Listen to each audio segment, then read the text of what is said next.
এবার ইউনূসের পলায়ন, যেটা আমি কালকে পোস্ট দিয়েছিলাম, ইউনূসের পলায়ন নিয়ে ডিপ স্টেট অনেককেই, মানে বিল ক্লিন্টন আর হিলারি ক্লিন্টন দুজনে একেবারে মাঠে নেমে অনেক দেশকে অনুরোধ করেছে, প্রচুর দেশকে।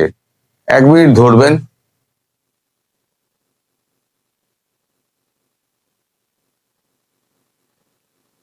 প্রচুর দেশকে অনুরোধ করেছেন, কিন্তু কোনো দেশই রাজি হয়নি। এমনকি যে মুসলিম দেশগুলো আছে, ইউএই ছেড়ে দিন, কাতার, যারা সন্ত্রাসবাদের পক্ষে, সেই কাতারের আমির পর্যন্ত বলে দিয়েছে আমি মাসে 10 লক্ষ ব্যারেল আমি বিক্রি করি, তেল বিক্রি করি ভারতের সঙ্গে। আমি নিজে গিয়ে চুক্তি করে এসেছিলাম।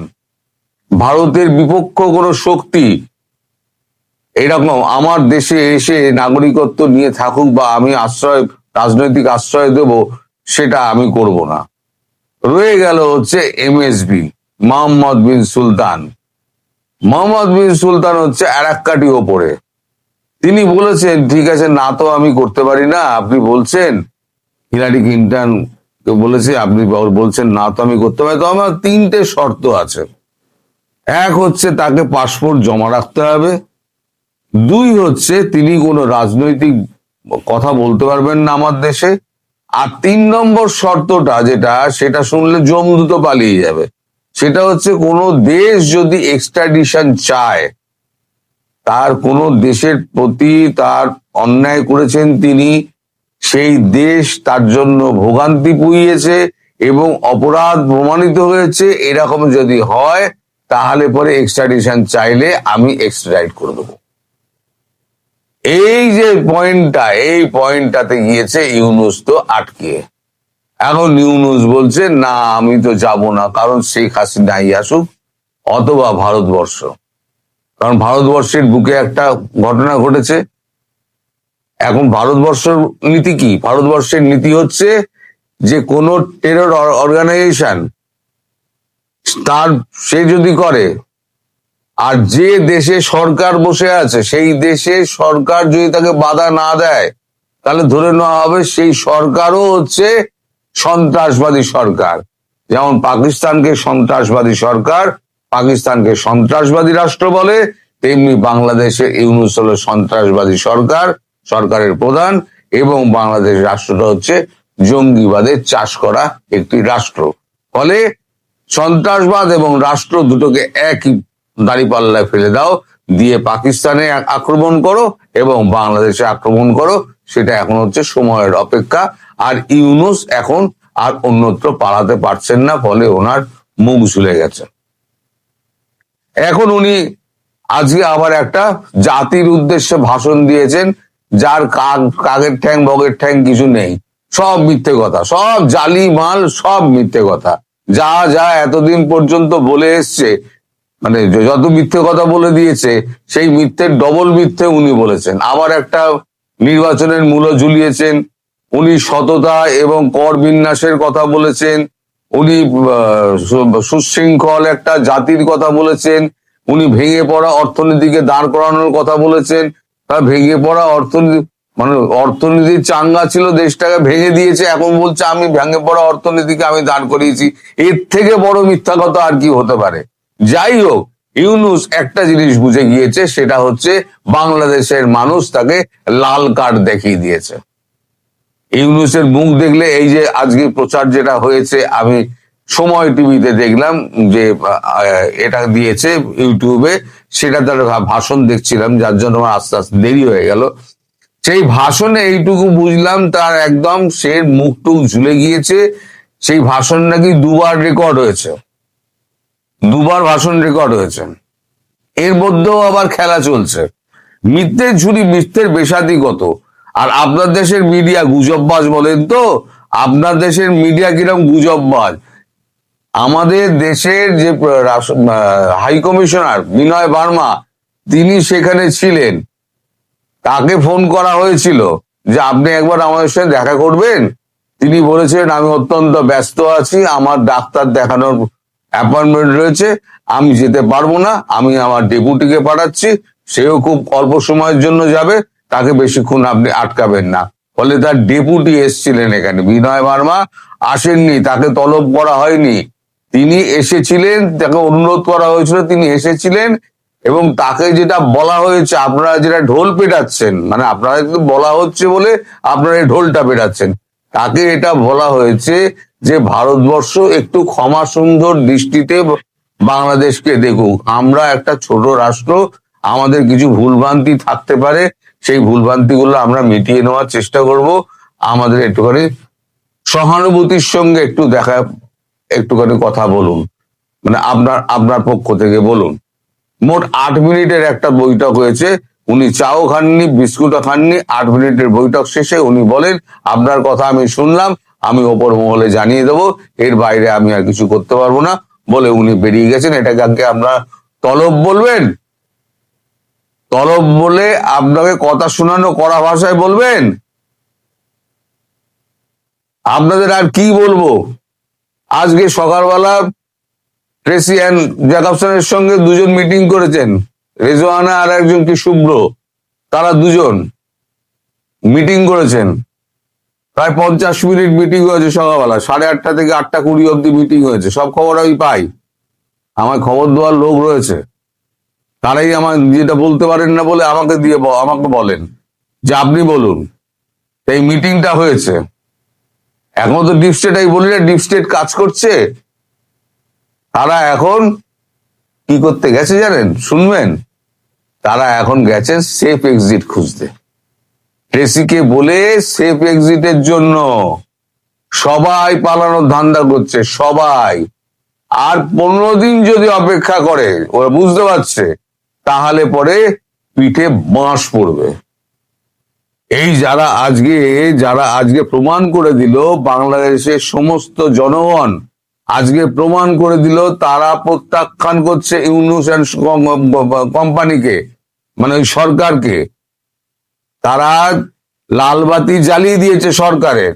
এবার আক্ষরিক অর্থে ওই এনসিপি কে মাঠে নামতে হবে না। আওয়ামী লীগের সঙ্গে আমি একদিন বলেছিলাম, আওয়ামী লীগের ছেলেদের ঘর থেকে টেনে টেনে বার করে বলবে তোমরা আমাদের সঙ্গে চলো, আমরা গিয়ে ওই সরকারকে উৎখাত করবো। একদিন আমরা বসিয়েছিলাম, আমরাই উৎখাত করব। আপনি দেখে নেবেন, আমার কথা মিলিয়ে নেবেন।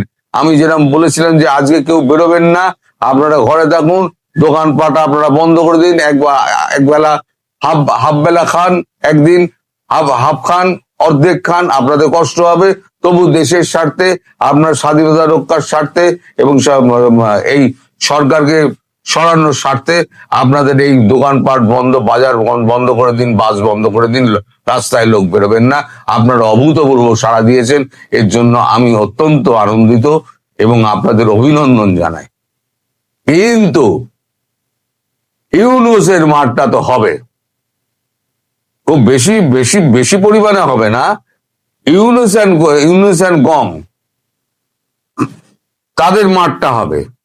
এবং তাদের মারার জন্য মোদিজি একটা স্পেশাল প্ল্যান করছেন। মোদিজি না, বলবো হচ্ছে অজিত দোভাল এবং আমাদের ট্রাই সার্ভিস ইউনূস অ্যান্ড গংকে মারার জন্য একটা গোপন একটা প্ল্যান করছে। চক্রান্ত বলবো না, গোপন প্ল্যান করছে। সেই প্ল্যানটা খুব শিগগির এক্সিকিউট হবে। এমনও হতে পারে ভারতবর্ষ থেকে কমান্ডো গিয়ে ইউনূসকে তুলে নিয়ে চলে এলো, যেমন একে গিয়ে ইউএস ফোর্স যেমন মেরেছিল। মারবে তো না, তুলে নিয়ে চলে আসবে। তারপর এখানে যা যা ট্রিটমেন্ট হওয়ার সে তো হবেই। আমি কথার কথা বললাম, এটাই যে হবে তার কোনো মানে নেই। এটা আবার ভাববেন না যে আমি এইটা বলে দিলাম মানে এইটাই হবে। আমি সরকারের কেউ না বাবা, আমি একটা আন্দাজে একটা কথা বললাম, মানে উপমা দিলাম। ফলে অনেক কিছু হতে পারে, অনেক ঘটনা দিন দেখতে পাবেন আপনারা আগামী 15 দিনের মধ্যে। এবং আগামী 15 দিনের মধ্যে আপনারা দেখবেন ইউনূস সরকার বঙ্গোপসাগরে বিসর্জন হয়ে গেছে। ঢাকি সমেত বিসর্জন বলেছিলাম না, ঢাকি সমেত বিসর্জন। কারণ Yunus is alone, he is completely alone. তার পাশে দেশের জনতা নেই, তার পাশে কোনো রাজনৈতিক দল নেই, তার পাশে কোনো মানে সচিব নেই, তার পাশে কোনো দেশ নেই, একটা নোবেল লরিয়েট শুধু ক্ষমতা এবং ডিপ স্টেটের হাতে পড়ে আজকে এই জায়গায় এসে পৌঁছালো। আমি বলেছি ডক্টর ইউনূসের শেষ পরিণতি খুব করুণ হবে, দেখবেন শেষ পরিণতি ইউনূসের অত্যন্ত করুণ হয়েছে। সে যেখানেই ও থাকুক, ভারতবর্ষের কাছেই থাকুক আর বাংলাদেশের বুকেই থাকুক, তবে শেখ হাসিনা এখনো জেদ ধরে রয়েছেন, ইউনূসকে ছাড়া যাবে না, ইউনূসকে কোনো সেফ এক্সিট দেওয়া হবে না, ইউনূস যেন বাংলাদেশেই থাকে। এবং শেখ হাসিনা গিয়ে ওনার কোমরে দড়ি পরিয়ে, হাতে হাত কড়া পরিয়ে, টানতে টানতে গিয়ে ওই ওই ক্রিমিনাল কোর্ট যেটা আন্তর্জাতিক আদালত করেছিল না, ওইখানে ওই প্রফেসর সমেত যারা যারা আছে তাদের প্রত্যেককে ওই কোর্টে, আমি আজকে থেকে 6 মাস আগে থেকে বলে যাচ্ছি, ওই কোর্টে দড়ি টেনে দেখুন, ওই দড়িতে আপনাদের ফাঁসি হবে। 6 মাস আগে থেকে বলে যাচ্ছি, তখন আমাকে অনেকে অনেক কথা বলতো, অত্যন্ত মানে যারা আওয়ামী লীগের কঠিন সমর্থক তারাও বলতেন যে আমাকে ফোন করে, দাদা আপনি বলছেন কি করে এটা? আমি বলছিলাম একদিন হবে, দেখে নেবেন একদিন হবে। সেইটাই আজকে এসে পৌঁছেছে এইখানে। এই যে গলা এতদিন 1.5 বছর ধরে আমি ফাটিয়ে গেছি, তার আজকে সেই সুফলটা আজকে পাওয়া যাচ্ছে। তাই আমি আজকে অত্যন্ত খুশি, এবং আপনারা আমাকে বন সফল করে আমাকে আরো খুশ করে দিয়েছেন। সবাইকে ধন্যবাদ। আজকে সকালে রবিবার আমি এসে পৌঁছেছি। এখন আমার আজকে আবার একটা ফ্যামিলি পিকনিক আছে। এখন আমার স্নান খাওয়া দাওয়া কিছু মানে ব্রেকফাস্ট কিছু হয়নি, প্রচন্ড ঠান্ডা এখানে। এখানে এত আলো জ্বলছে বলে, গরম বলে আমি আর মানে কোট এগুলো গায়ে কিছু দিয়ে দিই এত আলোর মধ্যে। তো আমি গিজারটা চালিয়ে এসেছি, ততক্ষণে আমি একটা ছোট ভিডিও করে আমি আপলোড করে দিয়ে তারপরে আমি এখান থেকে আমি পিকনিকে জয়েন করব। এবার আসি মূল ঘটনা। দেখুন, পারিপার্শ্বিক হাজার ঘটনা ঘটেছে, সেগুলোকে আমি বাদ দিচ্ছি, ভিডিও অত লম্বা করে লাভ নেই, আপনারা ধৈর্য করবে। কিন্তু যেটা প্রাথমিক অংশ, যেখান থেকে না বললে পরে আপনারা পরবর্তী অংশটা বুঝতে পারবেন না, তাই সেখান থেকে আমি শুরু করছি। এটা হচ্ছে, আমি তো এখানে আপনাদের এখানে খুব বড় বড় বাতেলা করে গেছিলাম, রাজনাথ সিং আমার চেনেন, এই সকলটা দেখালে পরে তাহলে উনি চিনতে পারবেন, উনি হয়তো না করবেন না। কিন্তু যখন ওনার কাছে আমি গিয়ে পৌঁছালাম, কি খবর হ্যান ত্যান চাটা খাওয়ার পর যখন আমার উদ্দেশ্য জানতে চাইলেন, তখন উনি আমার কথা শোনা মাত্র উনি বললেন নো। মানে বললেন নো মিনস নো, আর কোনো কথা নেই। তারপরে তো উনি লিখতে আরম্ভ করে দিলেন। আমি বুঝলাম যে এটা নির্দেশ হচ্ছে, এবার তুমি উঠে যাও। তা আমি আর কোনো কথা বললাম না। আমার ভেতরে ভেতরে প্রচন্ড ক্ষুব্ধ, এতদিনের পরিচয় তুমি এক কথায় আমাকে নো বলে আমাকে করে দিচ্ছ, তার এখনো অনেক চাপ আছে, কি চাপ আছে তা তো আমি জানি না। আমি দরজাটি খুলে বেরিয়ে এসেছি, আর মনে মনে ভাবছি এবার তো আমি বাংলাদেশে প্রচুর লোকের গালি খাবো, মানে কমেন্ট সহযোগে গালি খাবো, ইটের চামড়া প্রায় ওঠানোর মতো উঠিয়ে দেবেন। কারণ আমি যে পোস্টটা করে গেছিলাম, সেখানে 90% আমাকে শুভেচ্ছা জানানো হয়েছে, 10% এমন উদ্গান্ডু আছে যারা বিভিন্ন রকমের প্রশ্ন করেছেন। তাদেরকে আমি বলি, তা আপনারা এই সমস্ত প্রশ্ন করেন না, আপনাদের মতো উদ্গান্ডু আমি খুব কম দেখেছি। আপনাদের মতো উদ্গান্ডু দেশে কিছু আছে বলে এই দেশটা পরাধীন হয়ে গিয়েছে, অন্য লোকে এসে দখল করে নিয়েছে। আপনারা কেবল পত্রবাজি করে যান। এই যে আপনারা কমেন্ট লেখেন না বিভিন্ন জায়গায় গিয়ে, পত্রবাজি বলে একে, আপনারা পত্রবাজি করে যান। আর এখান থেকে পায়রায় যেমন চিঠি পাঠাতো, আপনারা এরকম কমেন্ট পাঠান, নিজেদের কিছু করার ক্ষমতা নেই, হাওয়ায় তলোয়ারি চালান আপনারা। যাই হোক, আমি 90% মানুষের জন্য করছি, আর বাকি যে 10% আছেন না, এখনই কেটে পড়ুন। কেউ নানান কথা বলেছেন, যাই হোক আপনারা কমেন্ট গুলো দেখে নেবেন। এখন আমি যখন করিডোর দিয়ে হাঁটছি, নর্থ ব্লকের করিডোর দিয়ে হাঁটছি, ব্যর্থ মনোরথ কাঁধ প্রায় ঝুলে গেছে, মাথা নিচু, যে আমি প্রচুর গালি খাবো, প্রচুর গালি খাবো। তো তারপরে তো হঠাৎ যখন হাঁটছে অন্যমনস্ক হবে, তখন দেখি পিঠে একটা হাত।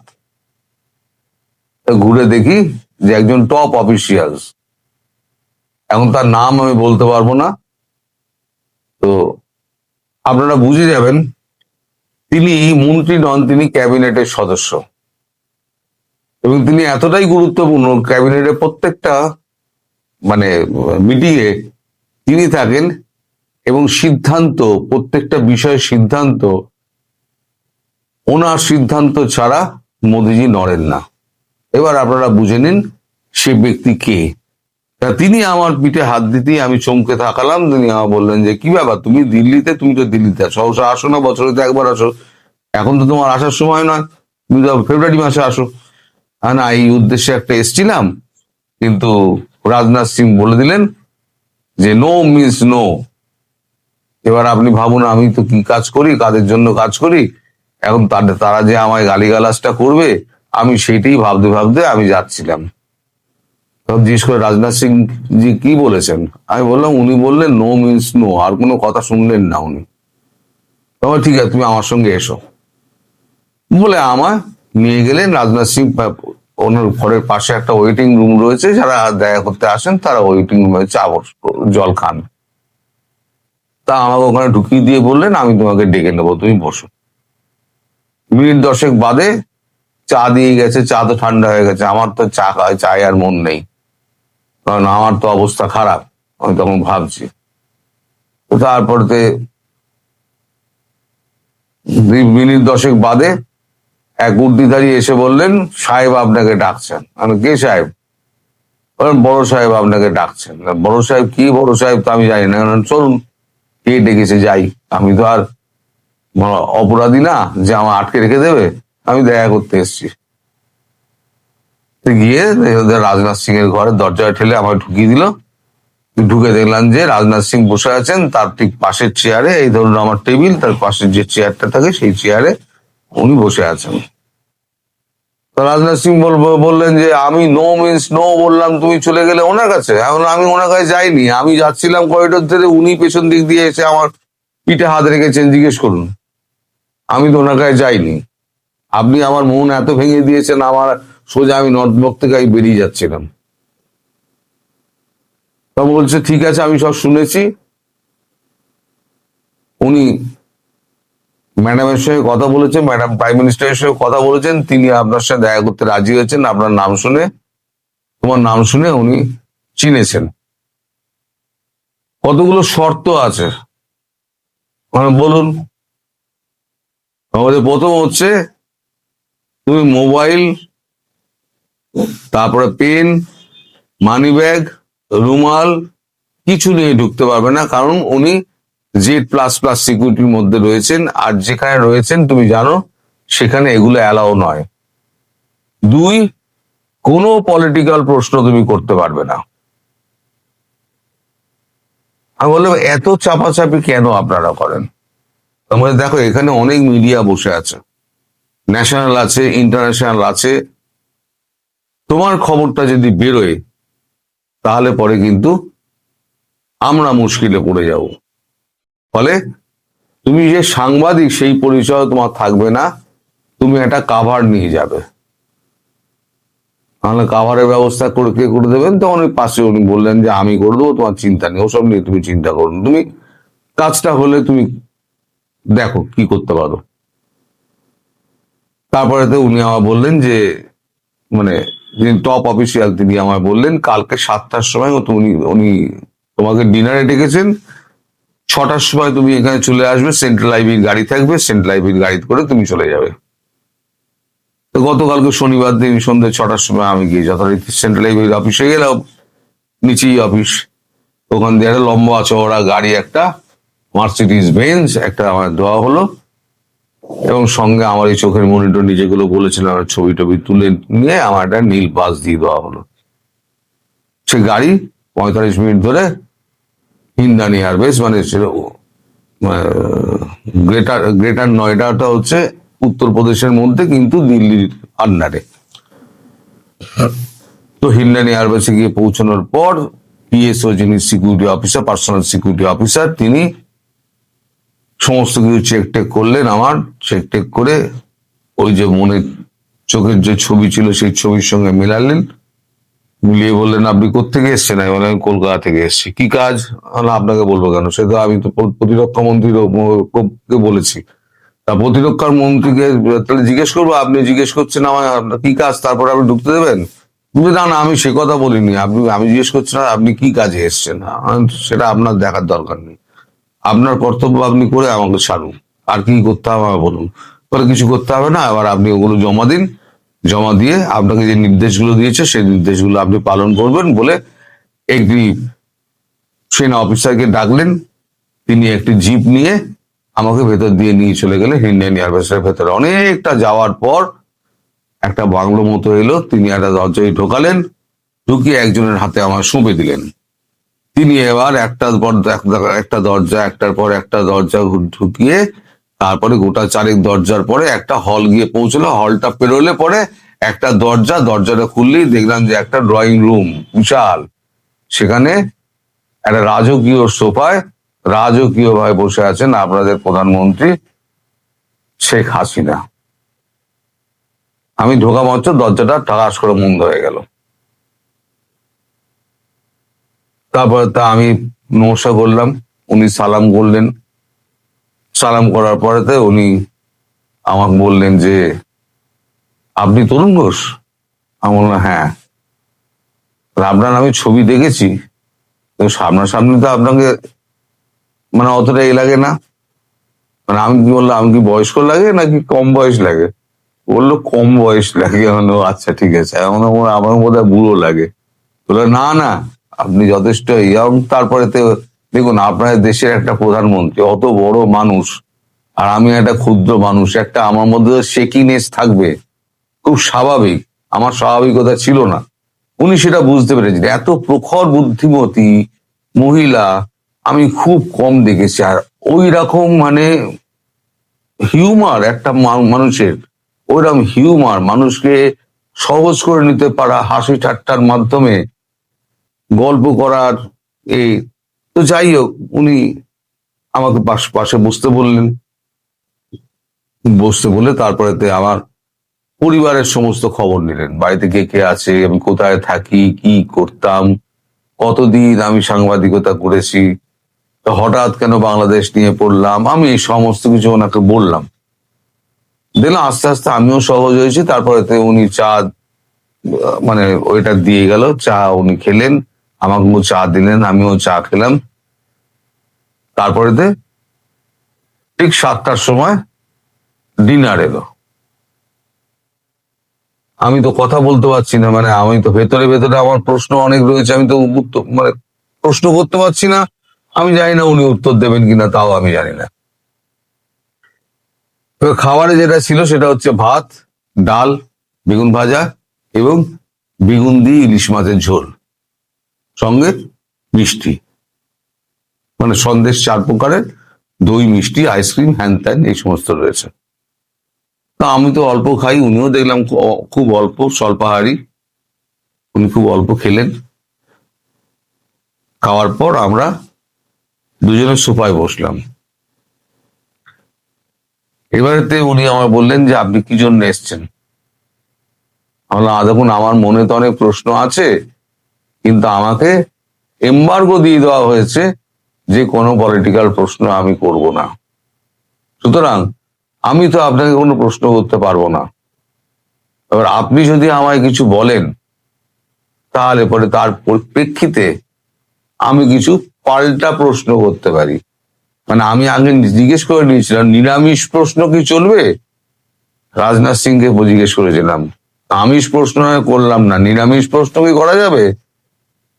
তখন সঙ্গের যিনি কর্তা ছিলেন তিনি বললেন যে বুঝে করো, যা করবে তুমি দায়িত্ববান লোক, বুঝে করো।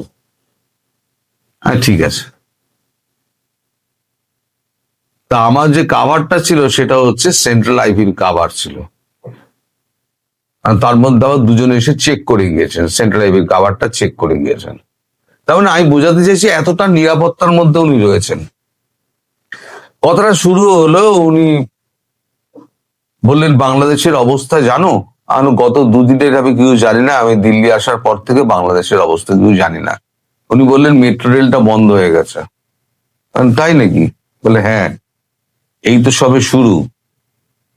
মেট্রো রেলটা বন্ধ হয়ে গেছে, এবার দেখবে মেট্রো রেলের সব যন্ত্রপাতি চুরি আর হতে শুরু করবে, কারণ একই জায়গায় দাঁড়িয়ে আছে তো, লোক চলছে না, এর চুরি হতে শুরু করবে। তারপর মেট্রো রেল লাইন গুলো খুলে নিয়ে যাবে, আমার সোনার বাংলাটা ধ্বংস করে দেবে এরা।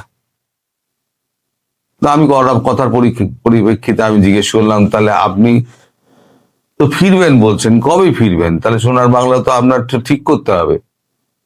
উনি বললেন হ্যাঁ, আমি তো ফিরবো খুব শিগগিরই। তোমার মাধ্যমে আমি দর্শককে বলতে চাই, আমি খুব শিগগিরই ফিরবো। সেই প্রেক্ষিত তৈরি হচ্ছে। তারপর উনি নানান রকম কথা বললেন। এর মধ্যে আমি একটা প্রশ্ন করেছিলাম, এটা নিরামিষের পর্যায়েই পড়ে, যে এত লোক থাকতে আপনি ওয়াকারকে কেন বিশ্বাস করলেন এবং তাকে সেনাপ্রধান বানালেন কেন? যখন ওর ব্যাপারে যখন ভারত সরকার এত আপত্তি জানিয়েছিল, সেই সময় আপনি সেনাপ্রধান করলেন কেন? উনি বললেন একটা চাপ ছিল। কারণ প্রধানমন্ত্রীর উপরে কি চাপ থাকতে পারে যাতে আপনাকে বাধ্য হয়ে সেনাপ্রধান করতে হলো? বলো ওটা আপনি এখন বুঝবেন না, ওটা আপনাকে আমি পরে বলবো। পরে আর কবে দেখা হবে আমি জানি না, আদৌ দেখা হবে কিনা তাও আমি জানি না। তো উনি বলেছেন পরে বলবেন, তার মানে উনি কাটিয়ে দিচ্ছেন, আমি আর কোনো প্রশ্ন করলাম না। তো তারপরে তো আবার উনি যথারীতি নানান কথা বলতে, নানান বিদেশের লোকের সঙ্গে কথা বলতে আরম্ভ করলেন। তা মানে পুতিনের সঙ্গে যে আপনার দেখা হলো, মানুষটাই কেমন লাগলো? আসলে আমি জানতে চাইছিলাম পুতিনের সঙ্গে দেখা হয় কি কথাবার্তা হয়েছে, যদি প্রসঙ্গটা তুলে। নন পলিটিক্যাল প্রশ্ন, মানুষটা কেমন, নন পলিটিক্যাল প্রশ্ন, নিরামিষ প্রশ্ন, মানুষটা কেমন? বলেন অত্যন্ত ভালো মানুষ এবং সাহায্যের হাত বাড়িয়ে রয়েছেন বাংলাদেশকে ব্রিক্সে নেওয়ার ব্যাপারে। ব্রিক্স গঠন হচ্ছে, ব্রিক্সে নেওয়ার ব্যাপারে বাংলাদেশকে, কথা কিন্তু ওনার কাছ থেকে আমি বার করছি, আমি শুধু ব্যাপারটাকে ঘুরিয়ে দিচ্ছি, নিরামিষ প্রশ্ন দিয়ে করছি। আমি তো উত্তর তো উনি দিচ্ছেন, আমার তো দায়িত্ব নয়, আমার দায়িত্ব আমি শুধু শুনে যাওয়া। তাই বললাম, বুঝলাম যে ভালো মতো ব্যাপারটা ভালো মতোই এগোচ্ছে, এটুকু বোঝার বুদ্ধি আমার আছে। এবার আবার ঢুকতে হবে আমেরিকায়। তা আমি তখন জিজ্ঞেস করলাম, যে ঘুরিয়ে জিজ্ঞেস করলাম যে আপনার তো মানে এখন তো মতামতটা এখন তো পাল্টে গেছে, এখন তো আপনি আর আমেরিকাকে আর দোষারোপ করেন না, আমি দেখলাম কাগজে এবং আমি এটাকে ভিডিও করেছিলাম। হ্যাঁ, ওই ভিডিও আমি দেখেছি। এখন আমেরিকার ছিল না আমি এটা বলেছি, কিন্তু সিআইএ ছিল। আমি বলেছি মার্কিন যুক্তরাষ্ট্র এর পেছনে ছিল না, সিআইএ ছিল। কিন্তু আপনি তো এক সময় বলেছেন যে আমেরিকা এর পেছনে ছিল। কূটনীতি এমন জিনিস না, কূটনীতি এক জায়গায় দাঁড়িয়ে থাকে না, কূটনীতি একটা চলমান বিষয়, প্রতিদিন কূটনীতি পাল্টাচ্ছে। আর কূটনীতি যদি না পাল্টায় তাহলে পরে অর্থনীতি পাল্টাবে না, বিদেশ নীতি পাল্টাবে না, সব একটার সঙ্গে একটা জড়িত। হ্যাঁ, সে আমি জানি, কিছুটা বুঝি। আপনাদের মতো আমরা পলিটিশিয়ান না হলেও আপনি এত বড় দেশ চালিয়ে আপনি যে জিনিস শিখেছেন, আমি তো আর ইউটিউব করে তো শিখতে পারবো না। আমি সাংবাদিকতার মাধ্যমে যতটুকু শিখেছি তাতে আমার এইটুকু মনে হয়েছে যে সব কটার সঙ্গে জড়িত। তারপরে আমি বললাম যে আপনি কবে দেশে ফেরার করছেন, আশা করছেন? তখন উনি বললেন আমি খুব শিগগিরই দেশে ফিরছি।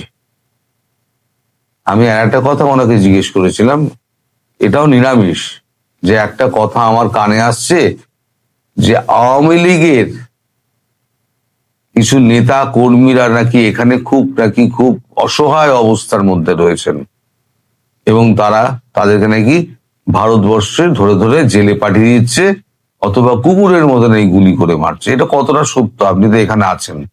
এগুলো সম্পূর্ণ মিথ্যে কথা। এগুলো একটা অংশ, বিরোধীদের একটা অংশ এগুলো রটানোর চেষ্টা করছে। আমার দেশের মানুষের যখন, আওয়ামী লীগের মানুষের যখন মনোবল ভেঙে মানে তুঙ্গে উঠছে, সেই সময় সেই মনোবলকে ভেঙে দেওয়ার জন্য তখন এই জিনিসগুলো হচ্ছে। তখন আমি জানি না যে হাদির এই ঘটনা ঘটেছে, তখনও আমি জানি না।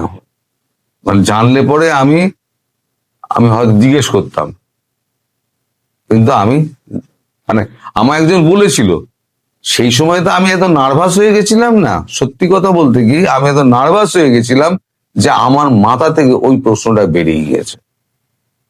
ফলে এই যে একটা নতুন রাজনীতির একটা নতুন মোড়, যেটা আমি বলেছিলাম যে এটা আমাদের এখন বসে খেলা দেখার সময় গ্যালারিতে, সেই খেলা দেখার সময় নিজেই বলেছিলাম, কিন্তু যখন ওনার সঙ্গে দেখা হলো তখন আমি ঘাবড়ে গিয়ে এই প্রশ্নটাই করতে ভুলে গিয়েছি যে খেলাটা তো শুরু হয়ে গেছে। তা আরো অনেক কথা উনি বলেছেন যেগুলো আমি বলতে পারবো না, খুব স্বাভাবিকভাবে, কারণ এই ভিডিওটা মনিটরিং হবে, ওনাদের কাছে যাবে, ওনারা দেখবেন। নিরামিষ যেগুলো ব্যাপার আমি বলে দিলাম, কিন্তু যেগুলো আমিষ ব্যাপার সেগুলো তো আমি আপনাদের বলতে পারবো না, কারণ তাহলে আমাকে ব্যান করে দেবে, হয়তো আমার ইউটিউবটাই চলে যাবে, এটাও হতে পারে। মানে আমি যদি তাদের কথা না মানি, কারণ আমি ভারতে বাস করি, ভারত সরকারের যদি কথা আমি না মানি তাহলে পরে আমার প্রতি কিন্তু মানে খাড়া নেবে আসবে। সুতরাং এর বেশি আমার সঙ্গে তার কোনো নিরামিষ আলোচনা হয়নি, আর নিরামিষ আলোচনার বাইরে আমিষ আলোচনার ব্যাপারে আমি কোনো কথা বলতে পারবো না। তবে উনি একটা বার্তা আপনাদের পাঠিয়েছেন আমার মারফত, এটা আমি আপনাদেরকে বলতে পারি, সেটা হচ্ছে উনি খুব শিগগির ফিরছেন। এবং আমি যেটা বলেছিলাম, ওনার হচ্ছে আমি প্রধানমন্ত্রী হয়ে ফিরবো এবং আমি পার্লামেন্ট ভেঙে দিয়ে আমি নতুন করে নির্বাচনে যাব। এটা কিন্তু ওনার সঙ্গে দেখা তখন যখন হয়নি, তখনই কিন্তু আমি এটা বলেছিলাম। আমার কথা এবং ওনার কথা কিন্তু 100% মিলে গিয়েছে। এবার ভবিষ্যৎ প্রমাণ করবে যে আমি ওনার সঙ্গে দেখা করেছিলাম কি দেখা করিনি। এবার